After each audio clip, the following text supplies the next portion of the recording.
High drama today in the Persian Gulf. An Israeli strike on a building that purportedly had a number of Hamas operatives. They call themselves the political leadership of Hamas. I don't buy that for a minute. We know they've got blood on their hands. They work for a terrorist organization. The Israelis taking the bold move of striking this individual or this group of individuals as they were purportedly weighing the latest hostage deal put on the table. At least that's what the Qataris and Hamas are saying. The Qataris and Hamas are also saying that the Israelis did not hit their intended targets. According to some reports, a handful of junior leaders of Hamas were killed. According to others, nobody was killed. According to other reports, still the Saudi media reporting that all of the intended targets were hit. A lot of fog of war here right now, but suffice it to say, the Qataris, who have long housed terrorists on their soil, and not just Hamas. We're talking about the Taliban. We're talking about al-Qaeda. We're talking about ISIS, the Muslim Brotherhood. This is a country that has never had to account for its terror support. That may have ended today. I'm Jonathan Schanzer, Executive Director at Foundation for Defense of Democracies. Welcome to this special SITREP, where we're going to be talking about the amazing events that unfolded today in the Middle East. I am joined by Jonathan Conricus and by Rich Goldberg, two of my excellent colleagues, one based in Israel, one based in the United States. They've got their thoughts to share. Before we get to them, I just want to note that the Qataris are not the only country out there that could pay a price for supporting Hamas or other Iranian violent proxies on their soil. The Turks have a significant presence of Hamas on their soil. Would the Israelis consider striking them? I don't know, but I've got to imagine that right now security is pretty darn high in Istanbul. Also, the Omanis have been hosting a headquarters for the Houthis. And of course, the Houthis have been attacking Israel with regularity with drones and missiles alike. Would the Israelis consider a strike on Oman in the capital in Muscat? I don't know, but I do know that this was a game changer today, that this was the kind of event that starts to change the calculus of Israel's enemies. And I'm not talking about the enemies like Hezbollah or Hamas or even Iran that have taken the brunt of Israeli strikes in recent months or even years. I'm talking about the countries that have tried to hide behind the political sponsorship of some of these groups. They are just as guilty, just as culpable for the terrorist attacks that we've seen over the last couple of years, maybe even over the last couple of decades. And it does beg the question whether they're going to have the stomach for it. We'll find out, I suppose, in the weeks and months to come. But for now, I want to first invite Jonathan Conricus to give us a sense of what he's seeing out of Israel. Jonathan, if I can start with you just to ask, who are the Israelis trying to target? What was the significance of those people, and what do we know at this moment? Yes. Shalom, Jonathan and Rich. Pleasure to be on, and finally to be on with something that is a little bit more positive than the usual doom and gloom we have over the last 2 years, and especially after yesterday, which was a tough day in Israel. We had 10 casualties, 6 civilian, 4 military, and then in a sharp turn of events, we find ourselves really strategic altitude, dealing with an old enemy in a new terrain and doing unprecedented actions against terrorists. Now, I'd remind everybody that there's a recording of the former head of the Shabak, Ronen Bar.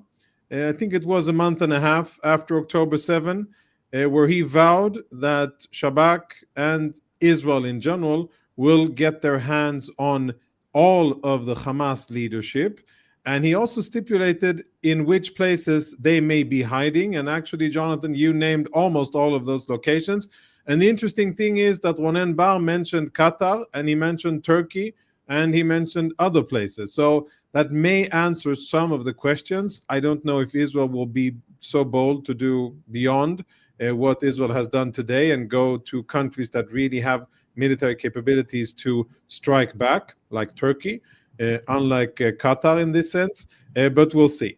What I understand Israel tried to achieve was, I'm not entirely sure that there was a specific effect that was desired here in terms of the different Hamas leaders, as if were we aiming for 5 or 6 specific Hamas leaders, or were we trying to get a kind of overall effect of taking out as many possible of Hamas's external leadership? I think it's more of the latter.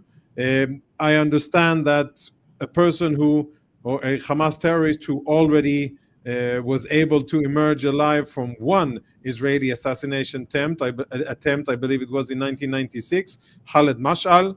He wasn't at the same location that all of the others were.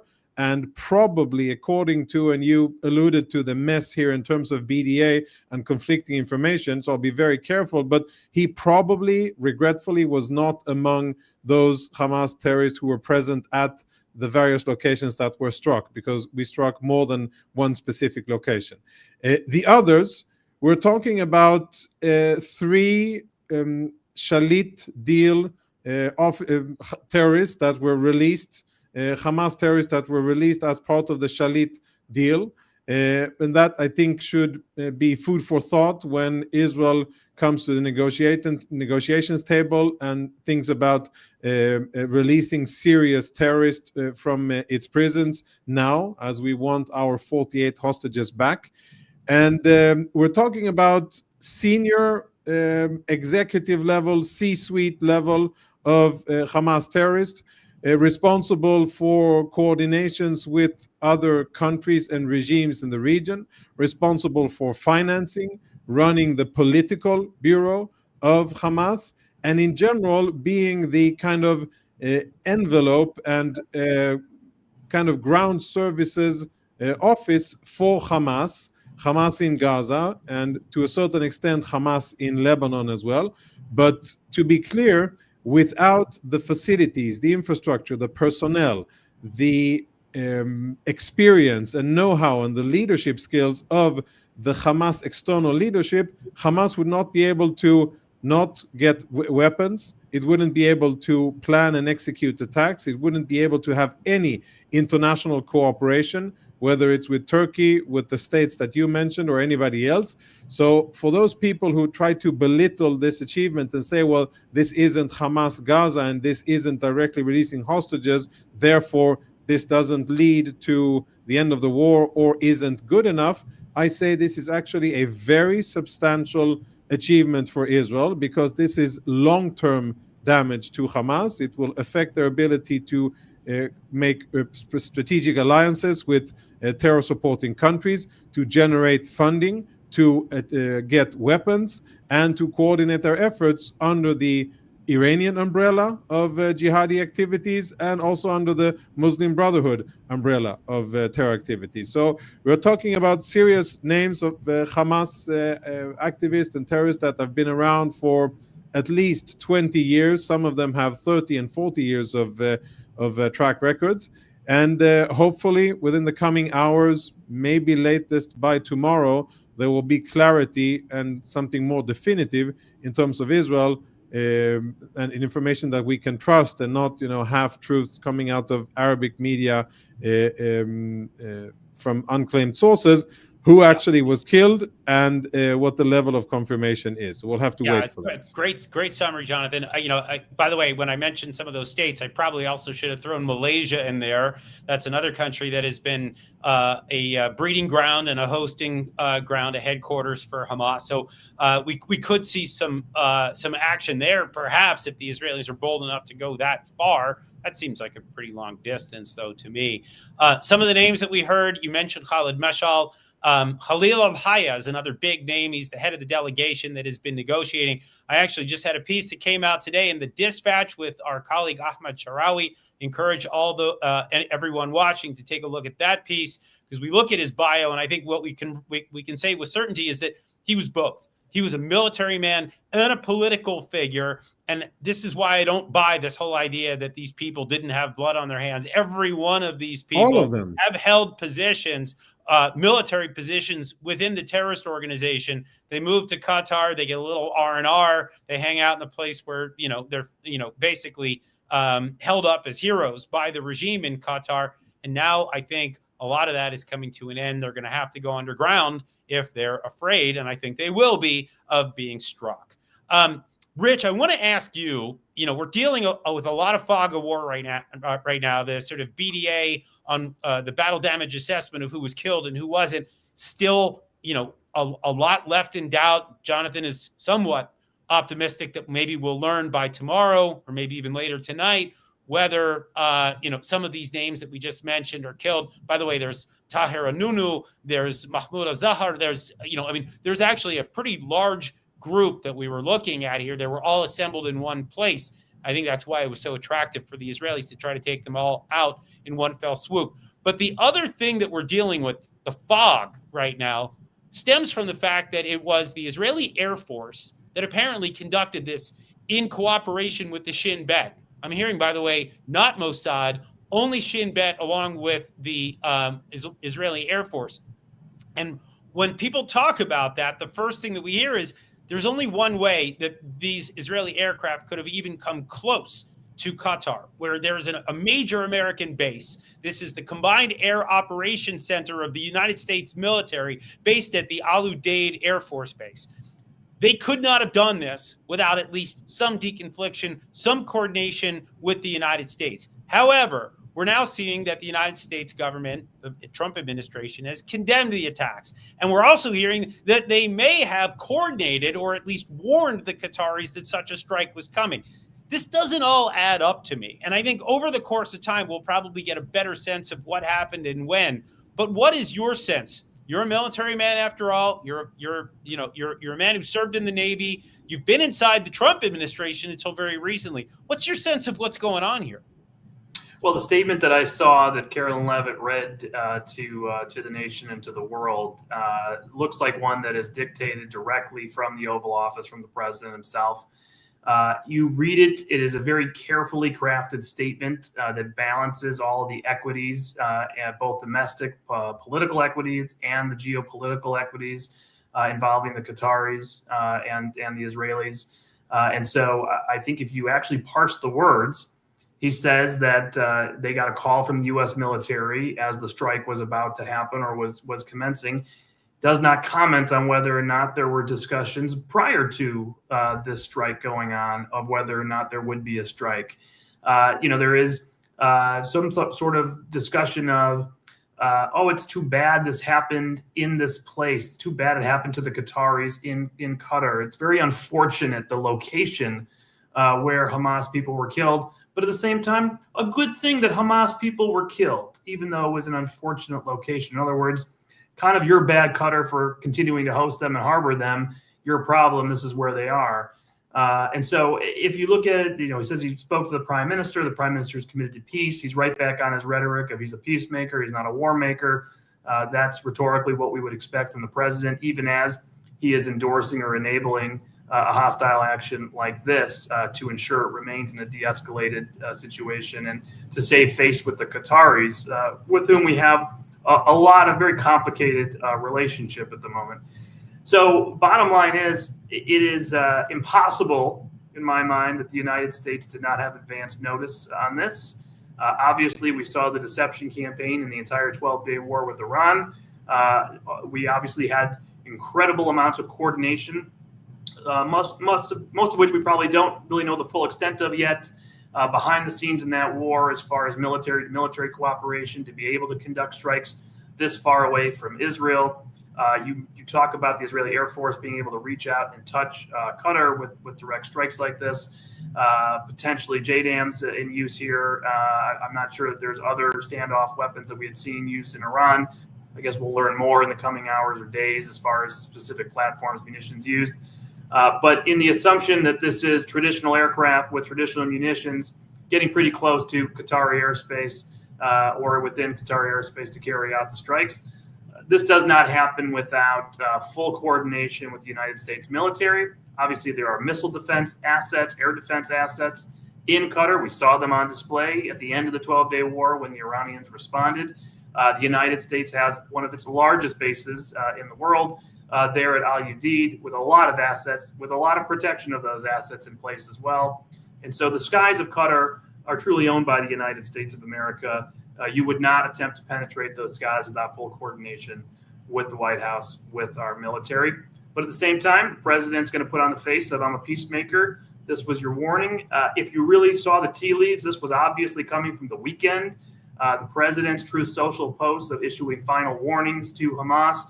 You started seeing Israeli officials and media start questioning the value of the protection campaign for Hamas officials in Doha, really questioning, do they actually serve a purpose there? They obviously are terrorists. Let's be clear. They're not diplomats. They're not political officials. They're not negotiators. I think everyone in the Trump administration is pretty clear-eyed that these are terrorists. The question is, are they refusing to allow the hostages to come out and make a deal and force Hamas and Gaza to surrender? Or are they completely unable to influence Hamas and Gaza? Either way, yeah, their service in this sort of game of some sort of shuttle diplomacy seems rather useless and run its course. Probably ran its course 23 months ago. Yeah, and so Jonathan, I want to turn it back to you because right before we came on, you indicated that you think there may be more coordination here than everyone's letting on.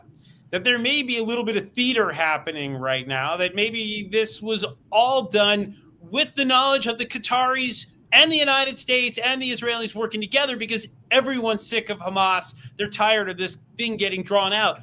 Explain the theory here. I'm not saying I buy it, by the way. It seems a little, I don't know. It just doesn't seem, it doesn't ring true to me. But I don't know, lay out the theory, if you will. Yeah, again, I didn't make it up, and I'm just observing, and there are a few things like Rich says that it doesn't add up. It doesn't add up that Israel will do such a bold military action without not only coordinating but having prior approval from the U.S. administration, from the president himself. It doesn't make sense to me for Israel to operate there, and since there are strong, unfortunately, good and strong ties between the U.S. and Qatar, it also doesn't make sense that the U.S. would not inform its strategic non-NATO allied member about an imminent violation of its sovereignty. That also doesn't add up because there are long-term interests here that are at stake, and I don't think that they would be jeopardized. And Israel, in many cases around the world, has this image. Some of it has earned, and some of it, I think, is acquired and forced upon it, of the regional bad boy, of the country that uses a hammer for most problems and is quick to deal with things in kinetic ways. And I think that this may be a case where there is much more to know about the situation than what is currently available and currently clear. But the basics, the mechanics of the military situation, they don't add up. And I can easily think of a scenario whereby in order to save face and in order for the Qataris to keep their image of Muslim Brotherhood, Islamists, and friends of terrorists around the world, and true defenders of Palestine, of course I'm very cynical here, then it may be convenient that the Israelis struck Hamas, and now there can be a little bit of a charade here in terms of criticizing Israel for the use of force, etc. But at the end of the day, well, not uncharted territory for Israel to be in, and maybe everybody here can get what they want. The Israeli leadership gets an important achievement in terms of killing terrorists that should have been dead a long time ago. There's also political value domestically for Netanyahu to have that kind of an achievement. And the Qataris get rid of a kind of a hump and a nuisance that perhaps has become less of an asset and more of a liability. And the Americans here continue to govern and really pull all the strings and really mastermind what is happening in the Middle East. And President Trump may be exercising tremendous control here. I think there's having observed how Israel and the U.S. operated against Iran, I think it would be mistaken to look at things at face value only, especially things related to President Trump and Prime Minister Netanyahu. and always to try to look at what's the higher objective here and how does this serve other goals, and think that that is indeed what's happening. Not saying that this is the case and that I fully believe it yet, but I'm saying that I think it's a path of thought that we should explore and not immediately assess that Qatar didn't know about it. Fair enough. And I will say this, that, in a region full of conspiracy theories, this one will have legs. I think you've laid it out. I think people will be talking about it, whether or not it's true or not. I think we'll have to figure that out over the longer term. But in the meantime, I think just a little bit of clarity in terms of who actually bought it earlier today is the thing that I'm watching first and foremost. I've got one question left for each of you. In the interest of time, let's try to get through them here before we wrap up. Rich, the Qatari calculus right now, let's just assume that they didn't invite this. Let's assume that the Israelis sprung this on them and they just penetrated Qatari airspace. They did it with at least a wink and a nod from the United States, maybe even full complicity. What are they thinking right now? When you consider the fact that they have long been a base for Hamas, this is dating back to the Syrian civil war. 2011, 2012, they started leaving Syria. They all moved to Qatar, and Qatar has allowed them to run amok. You got like the Taliban, you got al-Qaeda, you got ISIS, you got the Muslim Brotherhood. It's like the Star Wars cantina scene in Doha, right? And now all of a sudden, they're getting the sense that, wait a minute, this may not be full impunity, that this whole idea of sovereignty may be out the window, that they cannot control it if the Israelis are angry enough that they decide that they want to go in and start bombing stuff. This punctures this notion that the Qataris are operating in polite company, that they're allies of the West, that their country is safe, that it's pro-Western. Are they going to start changing the way they approach all of these problem sets as a result of today? What's your prediction?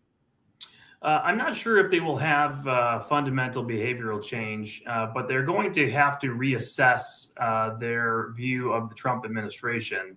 What's fundamentally happened here is we've had a narrative that I think the Qataris have believed themselves, that they own Donald Trump.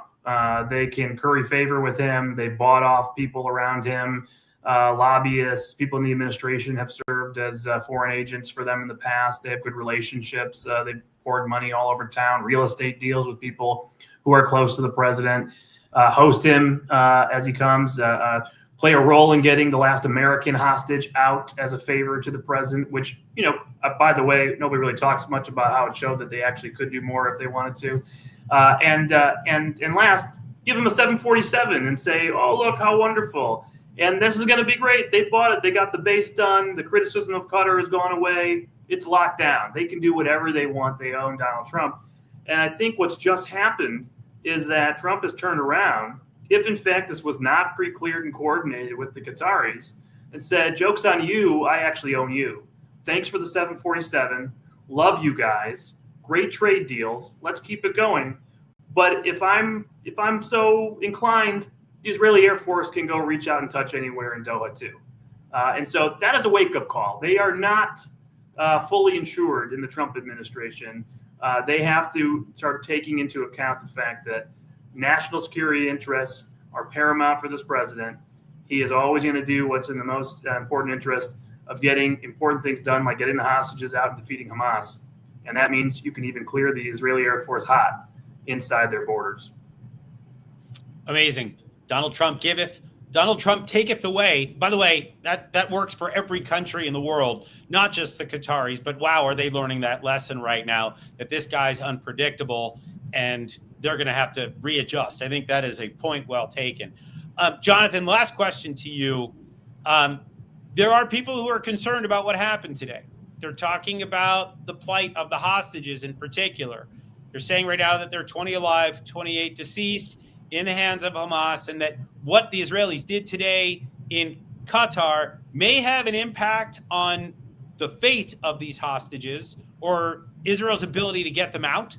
as part of this ongoing dance where the Qataris were at the center of all this. I happen to believe, by the way, that if the Qataris were not running point on negotiation, if it was perhaps the Egyptians or some random European, I mean, let's bring Luxembourg into this for that matter. I don't really care as long as it's not the Qataris because they're patrons of Hamas. But there are people, the hostage families are concerned. And then I think the only other thing that I want to add into this, if I could have you weigh in, is just what does this mean in the context of everything else that's going on in Gaza? We're watching the Israelis take down a bunch of towers inside Gaza City amidst all these reports of, famine and, deliberate deprivation and war crimes. Are the Israelis just throwing caution to the wind in general? They're just going to leave the fate to the hostages and they don't care about taking a beating on the world stage? Or is there a different strategy that's afoot here? Yeah, I'll try to give an excellent and short and succinct answer like Rich gave. So first thing, yes, I think that's a valid fear for hostage families to be concerned what this means for the safety of their loved ones. I would say that based on the information that we have now, even the elimination of Ismail Haniyeh, of Yahya Sinwar, Muhammad Sinwar, and Muhammad Def did not cause Hamas to take that extreme action and actually take punitive action, execute Israeli hostages. So yes, I think it's possible, but based on Hamas's previous behavior, they haven't done it, and nothing really says that they will. They might, and I think they really want people to believe it, and they really want this to be the talk in Israel, and they want this to dominate the news cycle. That's for certain. But will they really do it? Will they really use or do such a thing, which is a one-way ticket? I don't think so. I hope not so. And based on their past behavior, they haven't done it in the past. Now, the bigger picture in Gaza, it is very, very fluid.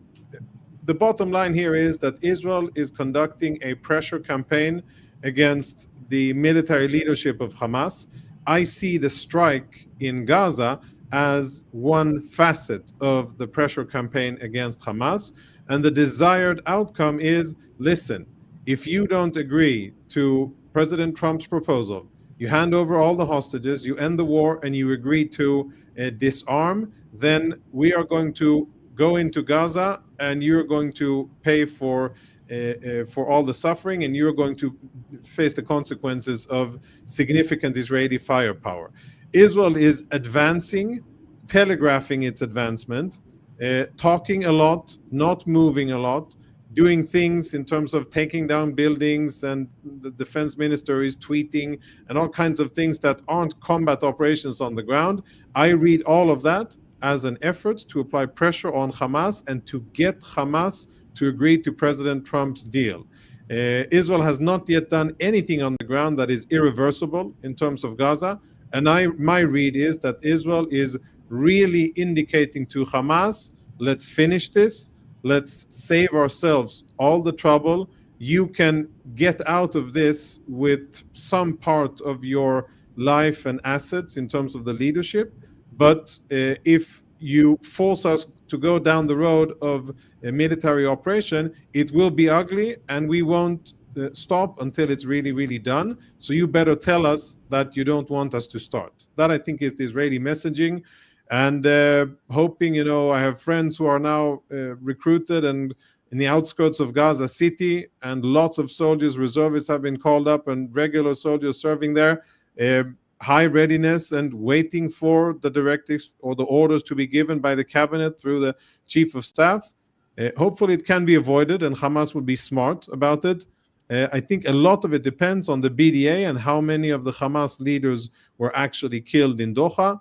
If a lot of them, and substantial, the more senior of them, were killed, maybe this will weaken Hamas enough, and they will say, you know what, let's get going while the going's still good, and prevent a last massacre of what we have left. Maybe. All right, we've come up to about a half hour here, folks. We're going to start to wrap up. I think just to summarize today, we've seen a remarkably bold attack carried out by the Israelis in the heart of Doha, the capital of Qatar. They were targeting senior Hamas, what they call political leaders. These are, of course, not just political men. They are military men with blood on their hands. This was more than justified from the Israeli perspective. The Qataris are, of course, not happy. The president of the United States, the Trump administration, is trying to distance itself in some ways, but not fully. We're still trying to figure out now who was killed and exactly what the president authorized, and maybe how much more the Israelis are willing to do in order to put that pressure that Jonathan was just talking about on the Hamas terrorist organization. We're going to wrap it up here. I want to encourage you all to check out our website for more content, fdd.org. You should check out our X account, formerly known as Twitter, of course, Instagram. We're posting things day and night. But in the interim, thank you for joining us today for this special SITREP from